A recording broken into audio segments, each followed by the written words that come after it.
చంద్రబాబు నాయుడు గారి గెలుపు కోసం తాపత్రయం అన్నటువంటిది చాలా అవసరం. ఎందుకు అంటే చంద్రబాబు నాయుడు గారిని ఇప్పుడు వెంటాడుతున్నటువంటి కేసులు రేపు బాబు ఓడిపోతే అతిపెద్దదైనటువంటి స్ట్రోక్ అవుతాయి.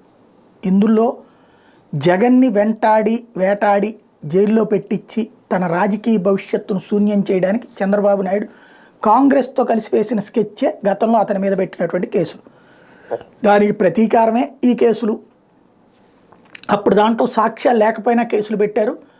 ఎవరైతే పెట్టుబడి పెట్టినోడనే సాక్షిగా చూపించే ప్రయత్నం చేస్తే అతను ఒప్పుకోకపోతే వాళ్ళనే క్రిమినల్స్గా చూపించినటువంటి పరిస్థితి. కంప్లైంటీస్ ఎవరూ లేరు. అదే ఇప్పుడు వచ్చేటప్పటికి ప్రభుత్వమే కంప్లైంట్, ప్రభుత్వానికి సంబంధించిన వివిధ విభాగాల కంప్లైంట్ ప్లస్ ఆధారాలు ఉన్నాయి.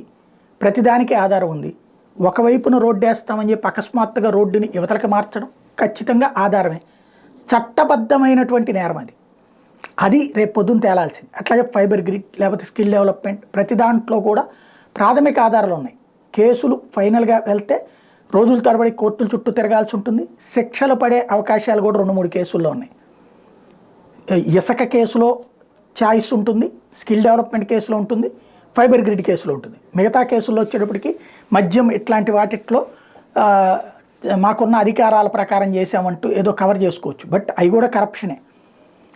కాకపోతే వాటిట్లో కొంత వెసులుబాటు ఉంటుంది. ఫైబర్ గ్రిడ్, స్కిల్ డెవలప్మెంట్ అయితే చాలా స్ట్రాంగ్ అయినటువంటి కేసులు.